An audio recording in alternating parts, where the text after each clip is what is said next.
Fala pessoal, Kelvin Kerber aqui, Head Coach do Samba Poker Team. O pessoal do BSOP me convidou para fazer algo legal, vamos ver o que vai acontecer aqui. Eu vou estar revisando algumas mãos do 100k Super High Roller que eu ganhei. Eu não sei exatamente o que eu vou estar vendo aqui, o que eles separaram.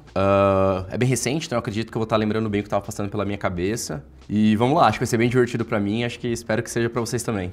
A primeira mão aqui, cara, eu abro as valete do TG+1, a gente tá em 9 na mesa, eu tenho quase certeza disso. E o range aqui vai ser bem tight. Eu sou segundo em fichas, então eu posso abrir um pouco mais. Então assim, o meu especificamente não vai ser tão tight assim. Acho que vai ser um range parecido do que eu abriria num começo de torneio. Imagino isso. O Yuri fleta, né, do hijack. Aqui eu lembro que quando ele fletou, ele tá do hijack ou tá do... eu acho que ele tá do cutoff, na verdade. Aqui tá escrito hijack, mas eu tô vendo aqui onde tá o botão. Ah, porque a gente já tá em 8, já caiu um jogador, né? É verdade, caiu muito rápido um jogador. Mas quando ele fleta aqui do cutoff, com 40 blinds, tendo dois caras shorts, não tão shorts assim, mas com bem menos fichas que ele, eu lembro que na hora eu já comecei a mapear o range dele pré-flop, e eu esperava que ele pudesse ainda ter as e rei, porque 40 blinds na mesa final com 8, tendo alguns shorts, não é exatamente o mão que ele quer atolar. Então, na tribet call de as e rei poderia ser meio puxado mesmo. Então, eu esperava que ele tivesse pelo menos uma frequência ok de as e rei no range flat. As e dama também, uma frequência, eu acho que ele ia fletar muito. O Yuri tem uma tendência de jogar um pouco mais mãos que os outros jogadores. Isso, depois que eu vi a transmissão geral, eu vi ele dando uns opens que a maioria dos jogadores não daria. Então, talvez ele tenha uma ou outra mão além do padrão. Mas mãos como dama valete suited, dama 10 suited, esse tipo de mão valete 10 suited, eu esperaria que ele mais tribetasse pré-flop. As 8 suited, as 9 suited também. Então eu esperava que o range dele fosse bem pesado ali em as e rei, as e dama acho que é sendo a principal mão por ter muitos combos off. E rei dama suited, rei vala suited, as 10 suited, as 9 suited, eu ainda espero. E vários pares, né? Vala-vala, 10-10, 9-9, 8-8, 7-7, talvez um 6-6 por estar do cutoff, talvez um 5-5, como eu falei, ele joga um pouco mais de mãos do que o normal, então ele pode ter um pouco mais de par. Já o dama valete suited, valete 10 suited, essas mãos eu acho que ele vai mais tribetar. Mas é possível, eu não vou descartar não. Eu lembro quando bate o flop as rei 6 com flush draw de espadas, a gente em 3 jogadores, eu tenho bastante incentivo em não deixar essa mão correr em check, então o Rafael também fletou, né? Eu acho que muitas vezes o Rafa, ele vai estar do small blind fletando pares ali mesmo. Ele é o CL da mesa. Então, eu acho que até 2-2 ele pode fletar aqui. Eu não sei se ele de fato fletaria, mas eu não descartava ele ter esse tipo de mão. Eu não quero deixar o Rafa ver de graça se ele fletou um valete 10 suited, um dama vala, um dama 10 suited, nem o parzinho dele mesmo, porque eu acho que eu só tenho a perder mesmo, se ele acertar. Então eu decidi betar por 25%. Acho que o Yuri vai sempre pagar de as e dama, sempre pagar de as e rei. O dama valete de espada, né, que é o flush draw direto ali. Como eu falei, eu esperava mais frequência de tribet dele pra flop. Então, eu acho que o dama valete de copas ele só vai foldar mesmo pra um bet de 25%. Eu apostei, ele vai pensar e vai pagar. Quando ele paga aqui, me vem à mente uma mão como as valete mesmo, as 10, as damas e rei, como eu falei. Um eventual 6-6, eu não tinha certeza se ele fletaria, mas a partir do momento que ele fleta, que ele paga, a gente tem que começar a considerar, né? São poucos combos, só 3 combos, então não tava tão preocupado assim. O Rafa dá uma pensadinha, o que me faz acreditar que era possível que ele tivesse uma mão, tipo um valete 10 snipado mesmo, algo do tipo. Porque o par ele só vai dar snap fold, ele não vai pensar nem um segundo com o par, nem um segundo. Isso pode tirar um ou outro combo ali do range dele, do Rafa, né? Tipo as damas e vala, mas ainda assim, nada muito gritante. Aí no turn, a gente já tá heads up, eu acho que eu dar triple barrel com essa mão seria um overplay. Então eu opto por dar check. Eu sei que a ação vai chegar nele e ele vai apostar, né? Check. Aqui ele começa a pensar e, basicamente, ele tendo as e rei, que são 6 combos possíveis, beleza, né? Talvez alguns ele tribetasse pré-flop, mas as e dama, que são 8 combos possíveis, eu achava que provavelmente ele não apostaria as valete, eu não vejo muito método do lado dele apostar as valete aqui. Não vai tomar call pior. Inclusive eu foldei as valete, né? Então claramente ele não vai tomar call pior aqui. Eu não tô betando rei, flop também, então meio zoado. Não vou ter essa mão pra pagar. E é muito difícil achar o blefe, porque o blefe vai ser o quê? Dama valete de espada? Eu esperaria que ele tribetasse pré-flop. Valete 10 de espada? Eu esperaria que ele tribetasse pré-flop.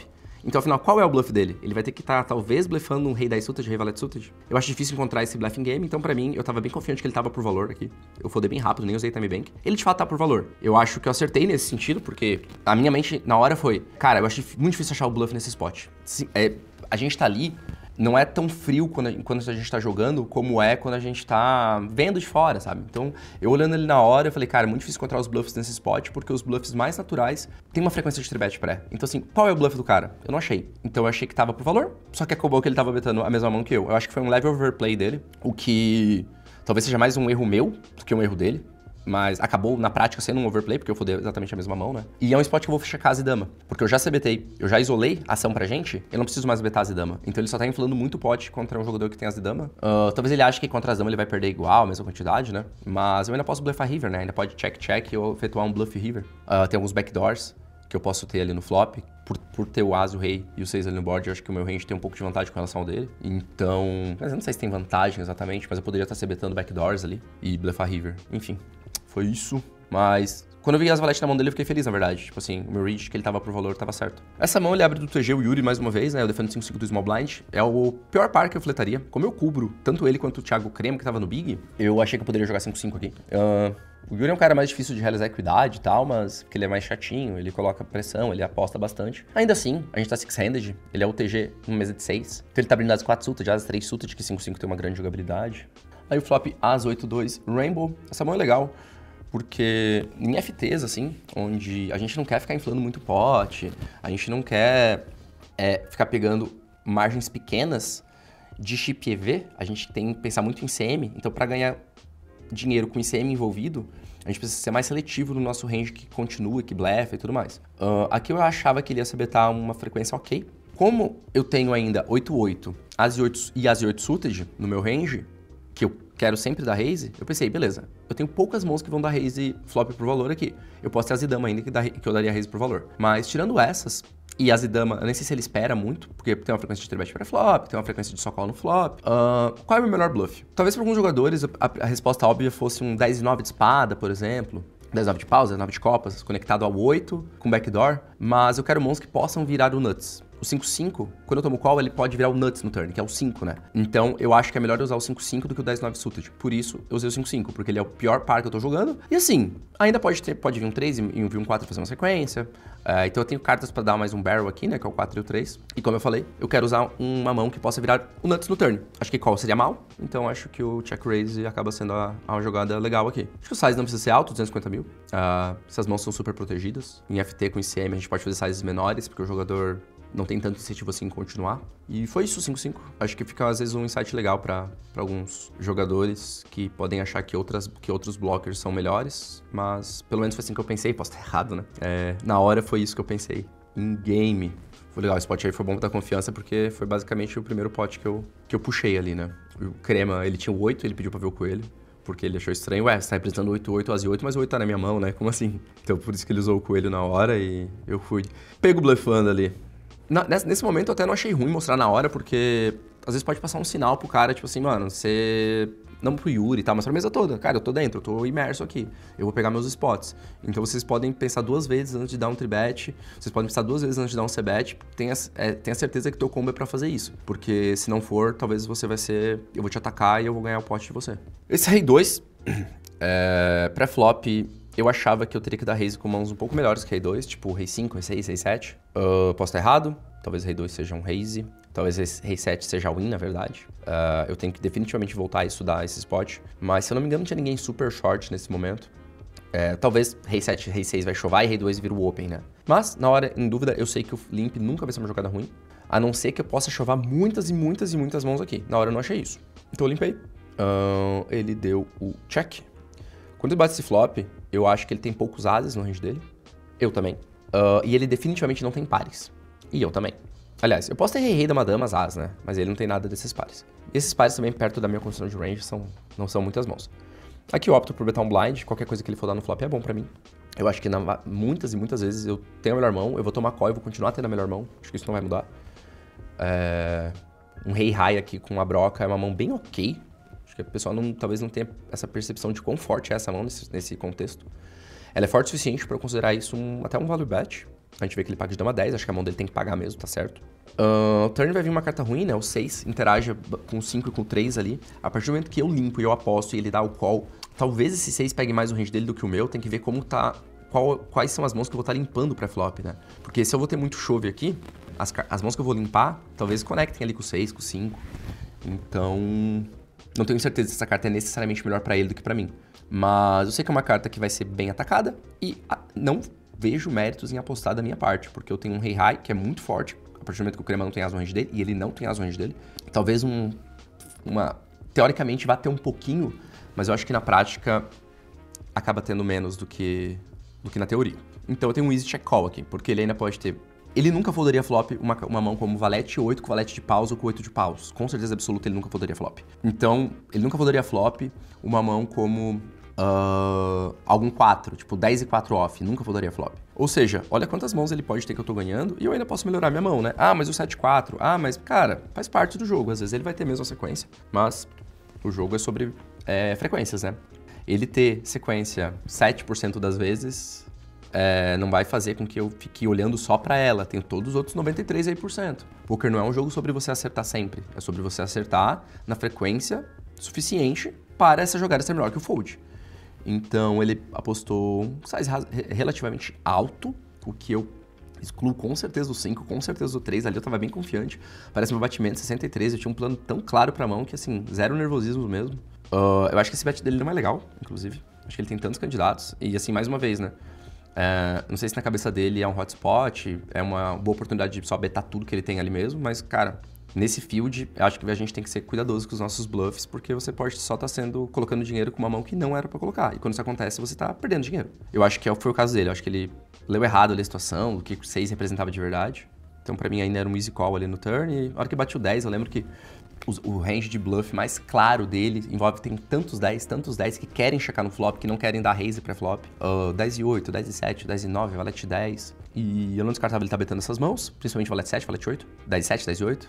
Então, a hora que bati o 10, eu ainda penso assim, nossa, que river. Porque eu lembro de eu falar pra mim mesmo, ele tá lotado de 10x, ele tá lotado de 10x. Eu lembro de mentalizar isso. A hora que veio o 10 no river, antes de showdown, antes de qualquer coisa, eu já falei, não, cara, minha chance de ganhar foi pro beleléu. É quase preferível que ele dê a win aqui agora, porque pelo menos ele vai estar super polar. Eu faço uma careta na hora que ele checa back, porque eu sei que eu perdi essa mão.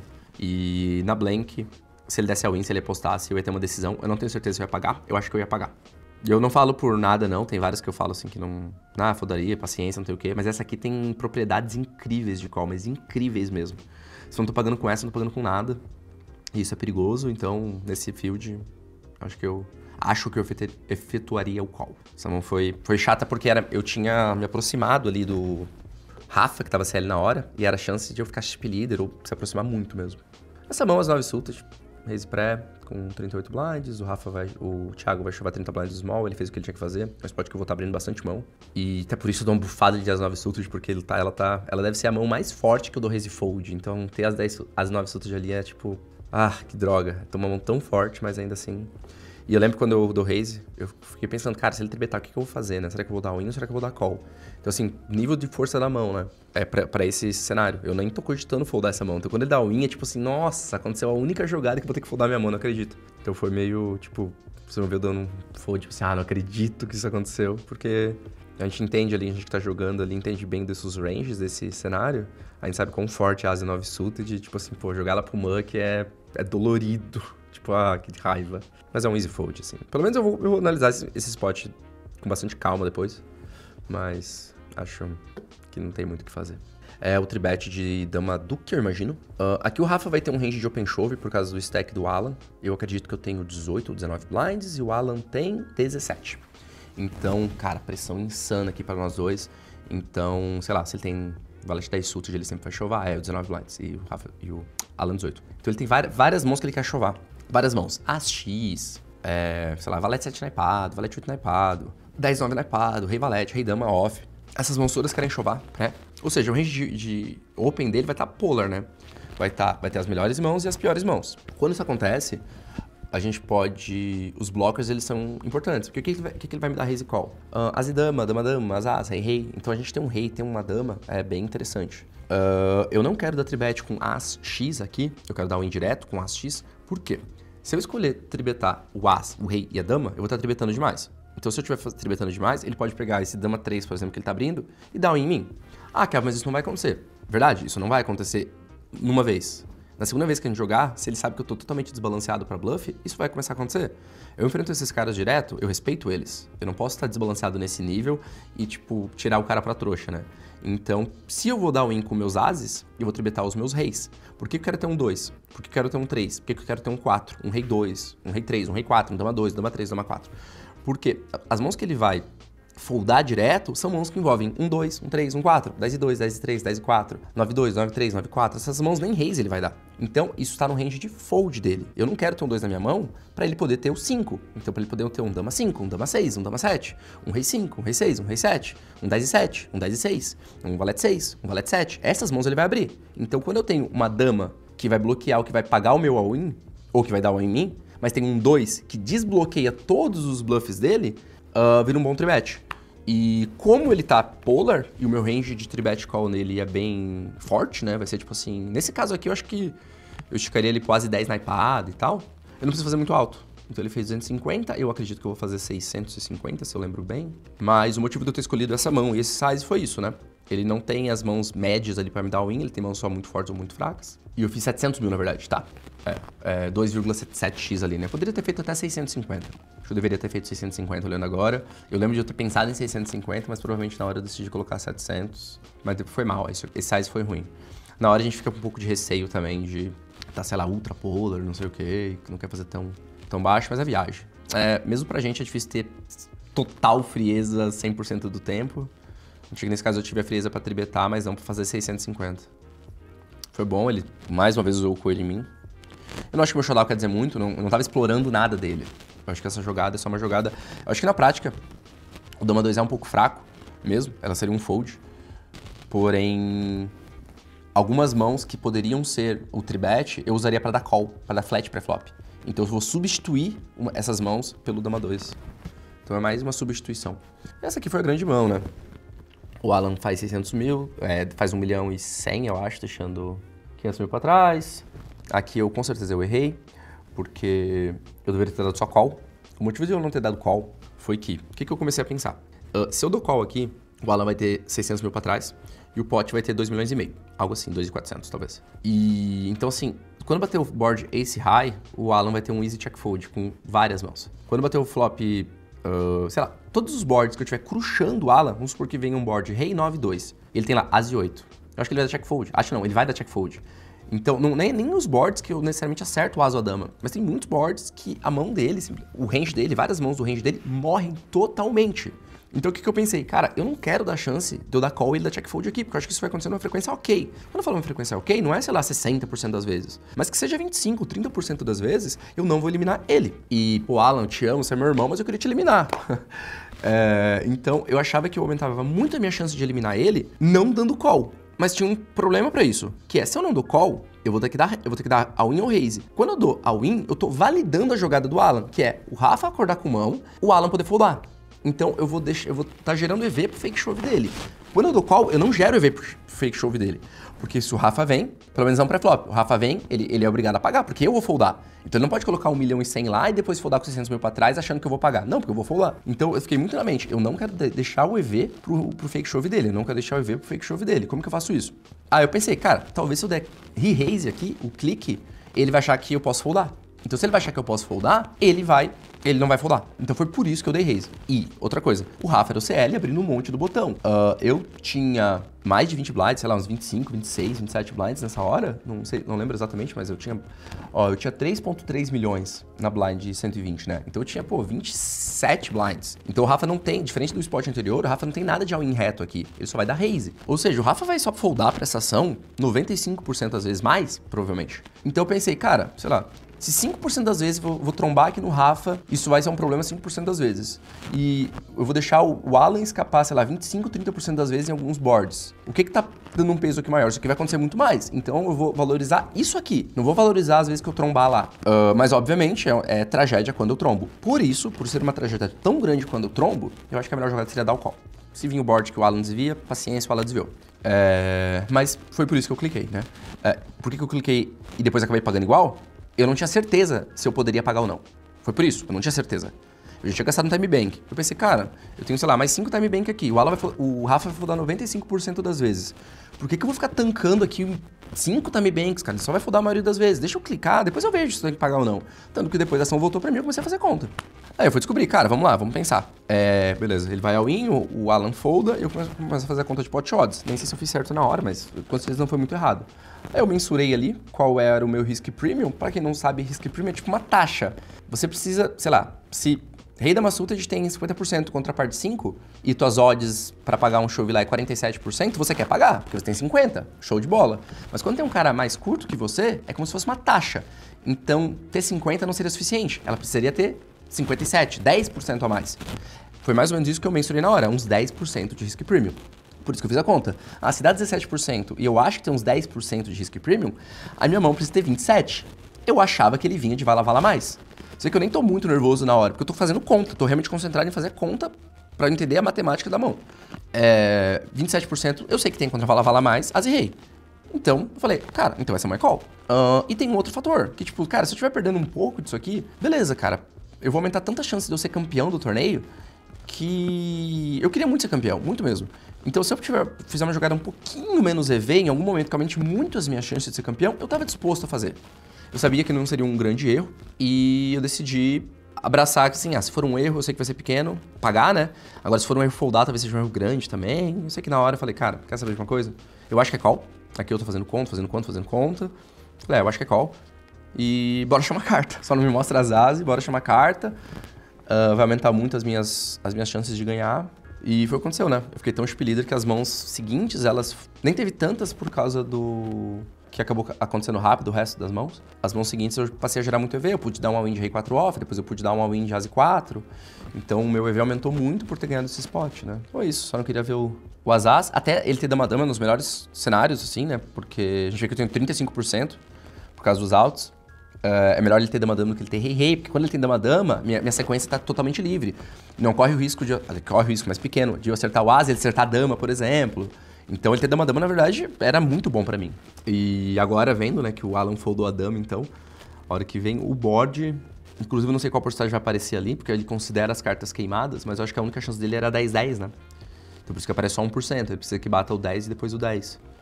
A chance de bater um 10 no turn é 5% e o outro 10, 2%, vira 2% de 5%, que vai dar ali 0,0, alguma coisa, né? Então a gente tava muito bem.